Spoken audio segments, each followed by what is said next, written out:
Hey everyone, and welcome. Today we're going to be taking a deep dive into something super important. Yeah. Caring for your mental health. It's so important. We'll be looking at the National Institute of Mental Health's guide. Okay. And Great source. it's called Caring for Your Mental Health. Perfect. And this isn't just like, you know, your typical self-help stuff. Right. This is like really practical advice backed by science. Absolutely. That you can actually like use in your everyday life. Totally. So get ready.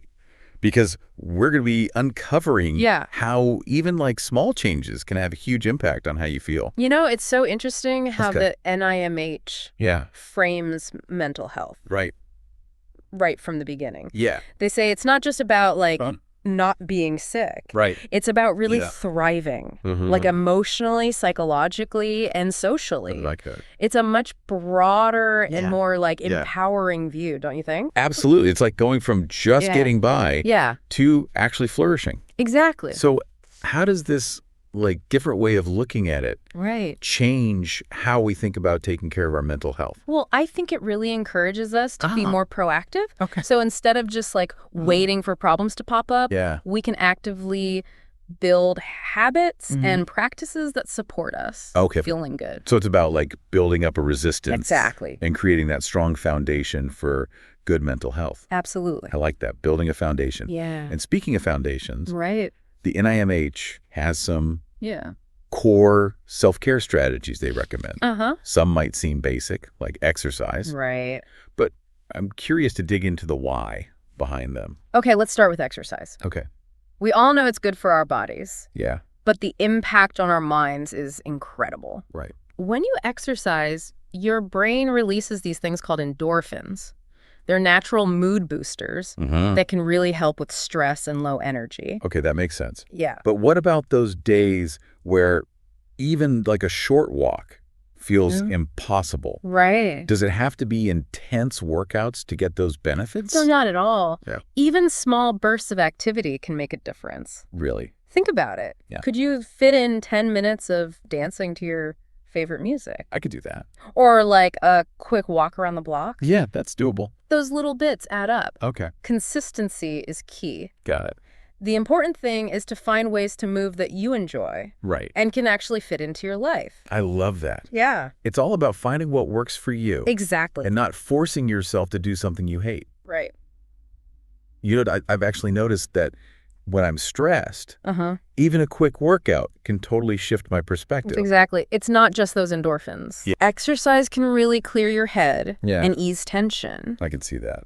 Now, along with moving our bodies, let's talk about sleep. Okay, another important one. It's crucial. Yeah. And it's not just about feeling rested. Right. Sleep plays a huge role in regulating our emotions. So when I haven't slept enough and I'm feeling super irritable, that's not just me being grumpy. Right. That's actually my brain struggling to like handle my emotions. Yeah, that's it. Wow. When we don't sleep enough, Okay. our brains don't work as well. Makes sense. And we're more prone to mood swings, trouble focusing, and even anxiety. It all makes sense now. Right. Now, I'm sure our listeners have heard about blue light from devices disrupting sleep. It's a big one. Is that actually something to worry about? Absolutely. Okay. That blue light from our phones, tablets, computers, it can actually stop our bodies from making melatonin. That's the hormone that controls our sleep-wake cycle. Wow, I didn't realize that. And when that cycle is disrupted, it's much harder to fall asleep and get good quality rest. So that late night scrolling might not be so harmless after all. Right. So what can we do about that blue light? There are blue light filtering apps. Oh, interesting. And even special glasses that can reduce your exposure, especially at night.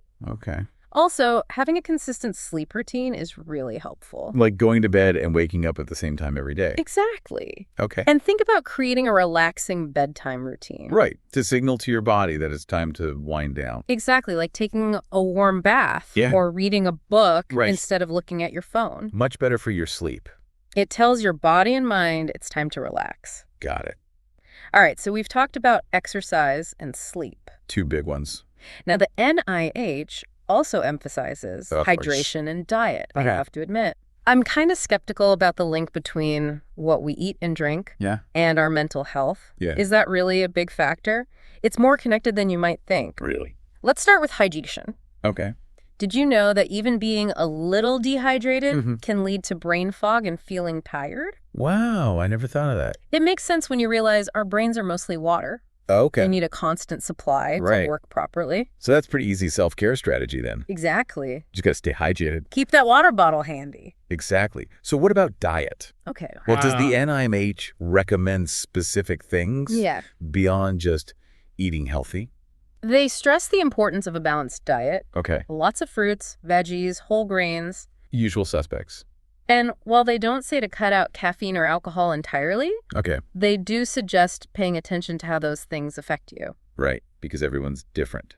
Exactly. For some people, cutting back might mean better sleep and a better mood. So it's all about being mindful of what we put into our bodies and how it makes us feel, both physically and mentally. Exactly. Okay, so we've covered exercise, sleep, hydration, diet. Lots of good stuff. These are all about taking care of our physical selves. Right. What about calming the mind itself? That's where relaxation techniques come in. Okay. The NIMH recommends things like meditation, muscle relaxation, breathing exercises. Interesting. They work because they activate our body's natural relaxation response. Okay, before we go any further, can you explain what the relaxation response is? Sure. I think a lot of people hear that term but don't really get it. You're right. It's basically the opposite of that fight or flight stress response. Okay. It's a state of deep calm. Your heart rate and blood pressure go down. Okay. Your breathing slows, your muscles relax. That's nice. It's like hitting the pause button on stress. I like that. And letting your body and mind reset.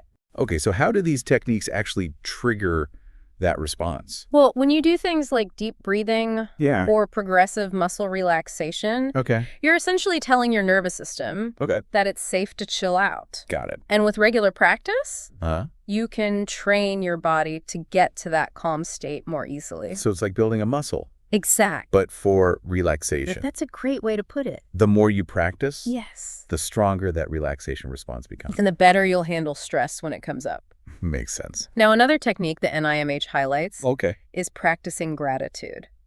I gotta admit, I sometimes roll my eyes at that whole gratitude journal thing. I get it. But I'm open to hearing why it's considered important. It might seem simple, but focusing on the positive can really change how we feel. When we practice gratitude, our brains release dopamine and serotonin, neurotransmitters linked to pleasure and happiness. So it's not just about feeling good in the moment. Right. It actually changes our brain chemistry. Exactly. Wow. It's like rewiring your brain to notice and appreciate the good things. Even when things are tough. And this can help with stress and anxiety. It can. It's a powerful tool for building resilience. Okay, I'm starting to see the power of gratitude now. Good. It's not about ignoring the negative. Right. It's about actively looking for and appreciating the positive. Exactly. All right, so we've talked about exercise, sleep, hydration, diet, relaxation techniques. Well, we covered a lot. And the NIMH also mentions some other things that contribute to mental well-being. Like what? Things like setting goals, prioritizing tasks, and learning to say no. Interesting. Now, those seem more like general life skills to me than specific mental health strategies. Yeah. How do they tie into the bigger picture of taking care of our mental health? Well, think about it this way. When we set goals and prioritize our tasks, we create a sense of purpose and control over our lives. I see that. That can really help reduce feelings of overwhelm. Especially in our busy world. Exactly. It's about feeling like we're in charge. Right. Instead of just reacting to everything around us. Exactly. And learning to say no is a big part of that. It is. If we overcommit ourselves and push ourselves too hard, we risk burning out. Absolutely. Setting boundaries is about protecting our time and energy. Exactly. So we can show up fully for ourselves and what truly matters. I like that. It's about recognizing that we can't do it all. Right. And that's okay. Sometimes saying no is the best thing you can do for yourself. It's about putting our well-being first. Exactly. Okay, so we've covered a lot here. We have. From the basics of self-care to things like setting boundaries and prioritizing ourselves. Right. But what happens if we're doing all the right things and still feeling overwhelmed or struggling to cope? That's an important question. Yeah. And it's something that NIMH talks about directly. While self-care strategies are great, it's important to recognize when we might need professional help. So how do we know when it's time to reach out for that support? It can be tough. Yeah. Are there any warning signs to watch out for? There are, and it's important to remember that they're different for everyone. Okay. But some common red flags are trouble sleeping, Okay. big changes in appetite, difficulty concentrating, losing interest in things you used to enjoy, feeling more irritable or angry, and feeling hopeless or despairing. So if any of those sound familiar, right, and they've been going on for more than a couple of weeks, it's probably a good idea to reach out to a professional. Exactly. It's always better to be safe than sorry. And remember, asking for help is a sign of strength, not weakness. Absolutely. It's about taking care of your mental health. Right. Just like you would with any other health concern. Exactly. And the NIMH has some great resources to help get started, right? They do. They recommend talking to your primary care provider first. Okay. They can assess your situation and maybe refer you to a mental health professional. Like a therapist or psychologist? Exactly. Okay. And for anyone in a crisis, there's the 988 Suicide in Crisis Lifeline. Right. Available 24/7. That's a vital resource. It is. It reminds you you're not alone. Right. And there's always help available. And we'll be sure to put links to all those resources in the show notes. Great idea. So you can easily find them. Perfect. Okay. Before we move on, I want to emphasize something really important. Okay. Self-care is not one size fits all. So true. What works for one person might not work for another. Exactly. It's easy to compare ourselves to others and feel like we're doing it wrong. Yeah. If our self-care routine doesn't look a certain way. I know. But the key is to find what works for you. Absolutely. What feels good for your mind and body. Think of the NIMH's recommendations as a starting point. A toolbox of strategies. I like that. You can experiment and personalize your approach to create a self-care routine that truly supports your individual needs. That's the goal. It takes the pressure off of being perfect. Totally. And encourages us to be curious and find what works best. Exactly. So, well, we've covered a lot of ground. We have. In this first part of our deep dive. Exploring the foundations of mental health care. The essentials. And some key strategies for cultivating well-being. Yeah, but this is just the beginning. It is. In the next section, we'll delve deeper into personalized self-care. Okay. And look at practical tips and techniques. Sounds great. For creating a routine that really works for you. I'm looking forward to that. Yeah, it's exciting. It's exciting to think about how we can each tailor these strategies to create a life that feels good inside and out. Totally. So stay tuned for part 2 of our deep dive into caring for your mental health. It's going to be good. It's going to be great. It is. All right, so are you ready to create a self-care routine that actually works for you? I am. Let's dive into some practical tips Okay. and techniques that can help you build that foundation for lasting well-being. This is where it gets really exciting for me. Yeah. We've talked about the basics. Right. But now it's about figuring out how to make it personal. Yeah. How to actually apply those basics in a way that fits my needs. Absolutely. It's like we have all these great ingredients. Yeah. Now we need to make a recipe that's delicious and nourishing. I love that analogy. Yeah. Okay, so where do we start?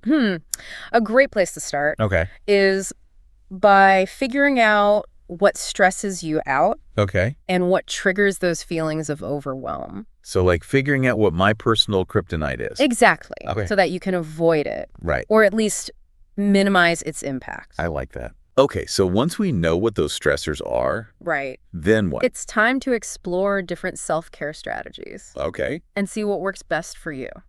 So there's no right or wrong. No, it's all about finding what clicks with you. Okay. And what fits into your life. So it's about having a flexible approach that can change as our needs change. Exactly, because life is always throwing curveballs. True. And our self-care routines need to be adaptable too. Got it. Okay, so let's get specific. Yes, let's get practical. How can we personalize our self-care? I'm ready. Let's go back to some of those core elements we discussed. Okay.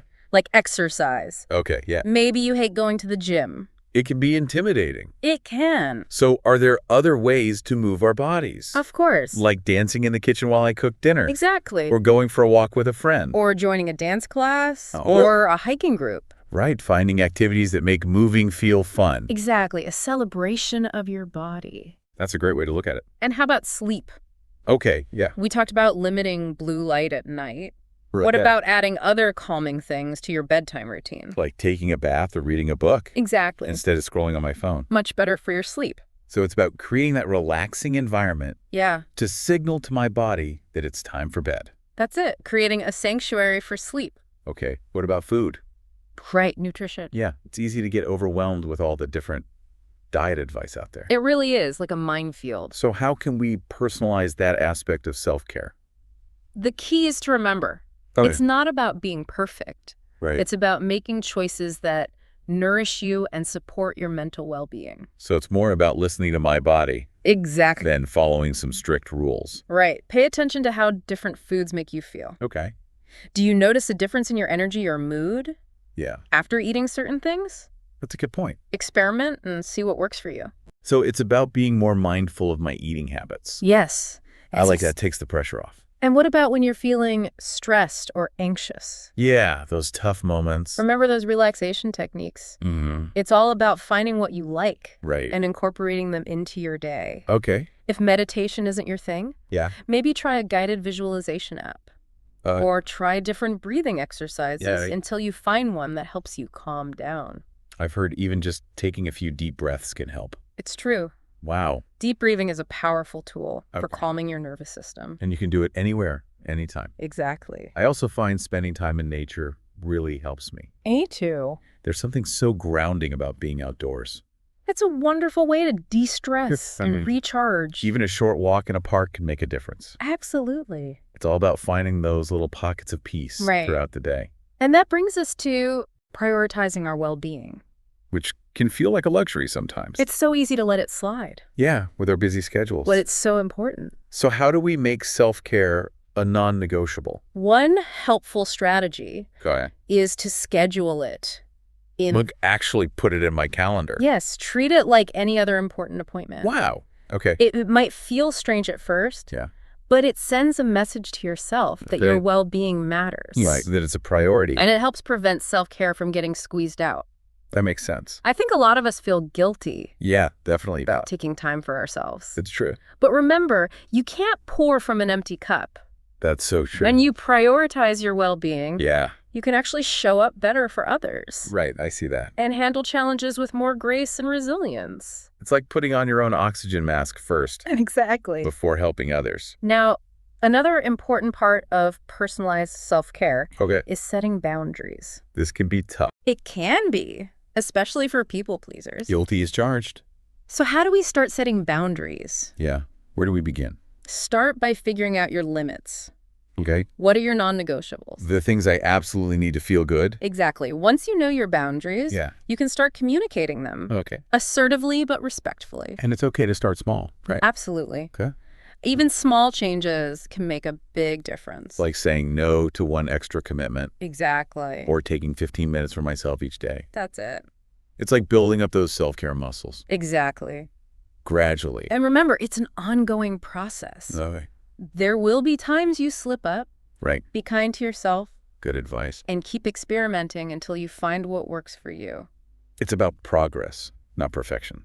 I love that. It's about showing up for ourselves with compassion and consistency. That's it.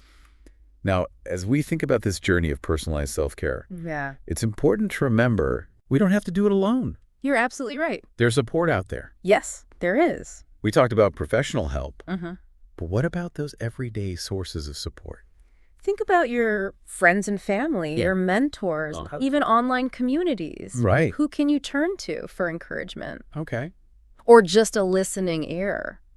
Sometimes just knowing we're not alone can make all the difference. It really can. It's like building a team for your well-being. I love that analogy. So we've covered a lot in this section. We have. About personalizing our self-care and creating a foundation for well-being. It's been great. What's one thing you hope our listeners take away from this deep dive? For me, Yeah. It's that self-care isn't selfish. Right. It's essential. It's like recognizing that our mental health is just as important as our physical health. Absolutely. And it deserves that same care and attention.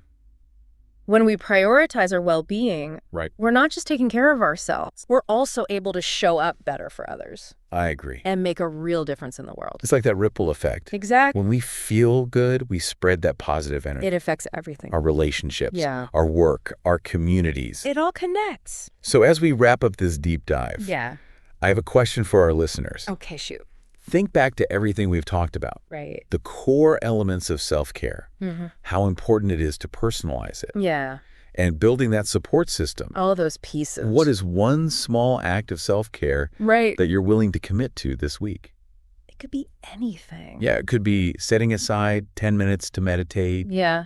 Going for a walk in nature. Or finally scheduling that therapy appointment. Or just saying no to one extra thing that's draining your energy. Whatever it is. Yeah. Make a promise to yourself. Yeah. To prioritize your well-being. Because even small steps can lead to big changes over time. They really can. And remember. Yeah. You don't have to do this alone. There are so many resources out there to help. And we'll be sure to include links to those in the show notes. We're cheering you on. We are. And thanks for joining us on this deep dive. Yeah, it's been a pleasure exploring all this with you. Absolutely. Until next time. Yeah. Take care of yourselves. Take care. And keep diving deep. Keep learning.